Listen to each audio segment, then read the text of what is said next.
ان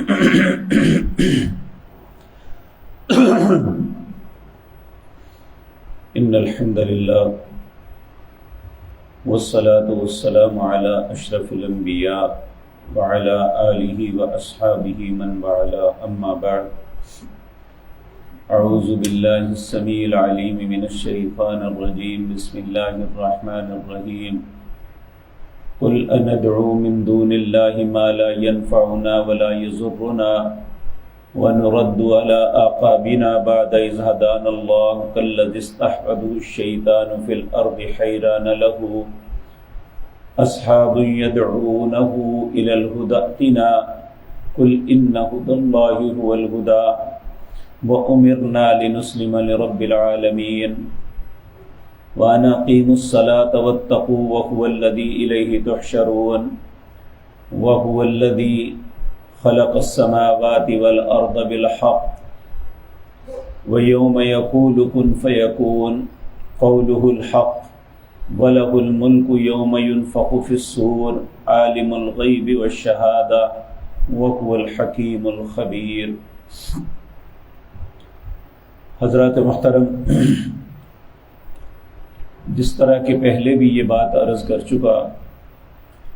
کہ سورۃ الانعام انسان کے عقیدے کے لیے بہت اہم ہے۔ اگر انسان کو ان باتوں کی سمجھ آ جائے تو وہ رائے راست پہ، صحیح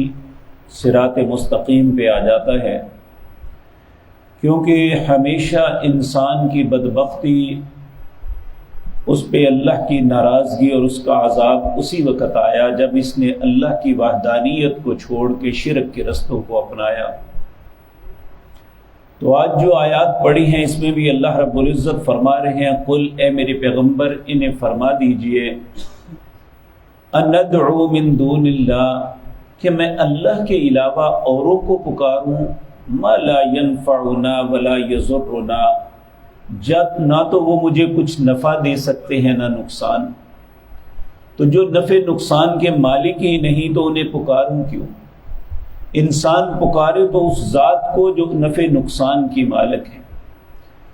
12ویں پارے میں اللہ رب العزت 11ویں پارے کے آخر میں اللہ رب العزت سورۃ یونس کے اخیر میں فرماتے ہیں، وَإِن يَمْسَسْكَ اللَّهُ بِضُرٍّ فَلَا كَاشِفَ لَهُ إِلَّا هُوَ، اگر اللہ رب العزت کسی انسان کو مصیبت میں مبتلا کر دے تو اس کی ذات کے علاوہ اس مصیبت سے نکالنے والا کوئی نہیں۔ وَإِن يُرِدْكَ بِخَيْرٍ فَلَا رَادَّ لِفَضْلِهِ، اگر اللہ کسی کو بھلائی عطا کرنا چاہے تو اس بھلائی کو روک کوئی نہیں سکتا۔ تو یہاں بھی انسان کو سمجھایا جا رہا ہے کہ اللہ کے پاک پیغمبر صلی اللہ علیہ وسلم کو حکم دیا جا رہا ہے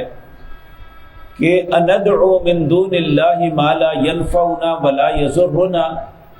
کیا ہم اللہ کے علاوہ ایسوں کو پکاریں جو نہ نفع دے سکتے ہیں نہ نقصان، وَنُرَدُّ عَلَىٰ أَعْقَابِنَا، کیا تم ہمیں اپنی ایڑیوں پہ واپس پلٹانا چاہتے ہو، بعد اذ ہدانا اللہ، اس کے بعد کہ اللہ نے ہمیں ہدایت عطا فرما دی۔ ہدایت کیا ہے؟ کہ انسان اللہ کو واحد، اپنا مالک، اپنا خالق، اپنا رازق سمجھے،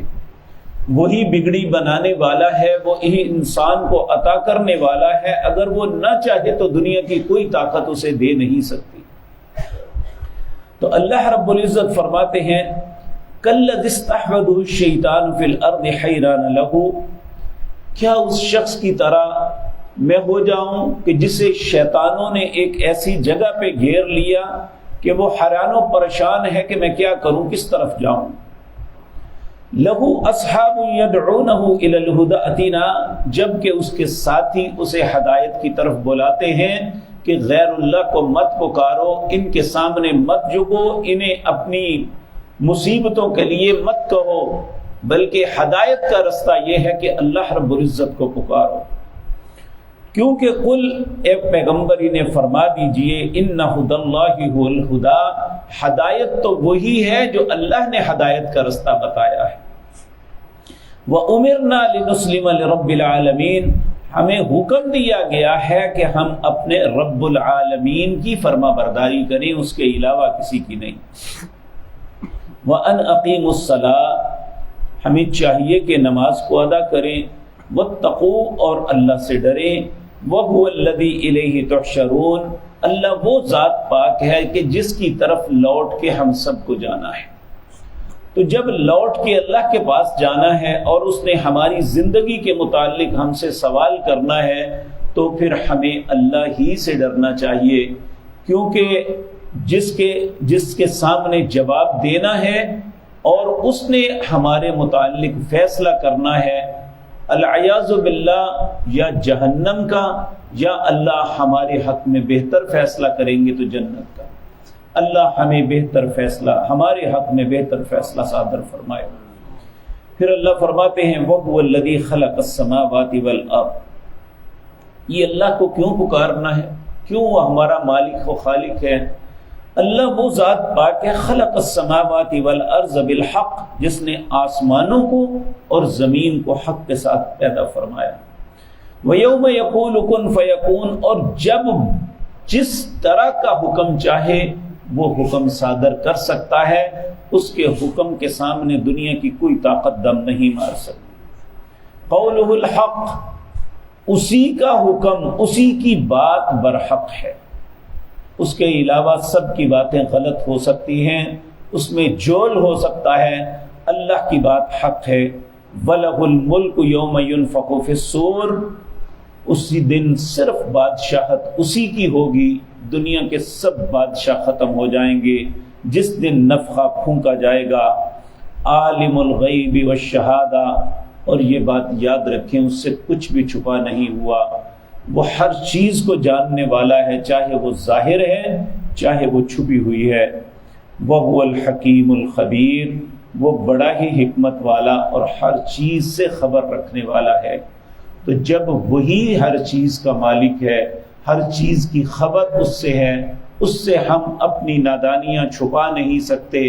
اس سے ہماری نیکیاں پوشیدہ نہیں ہیں، تو پھر ہمیں اللہ کی ذات کو چھوڑ کے اوروں کی طرف جانا یہ سراسر گمراہی اور ضلالت ہے۔ اللہ یہ باتیں مجھے اور آپ کو سمجھنے اور اس پہ عمل کی توفیق عطا فرمائے۔ اقول قولی ھذا واستغفر اللہ۔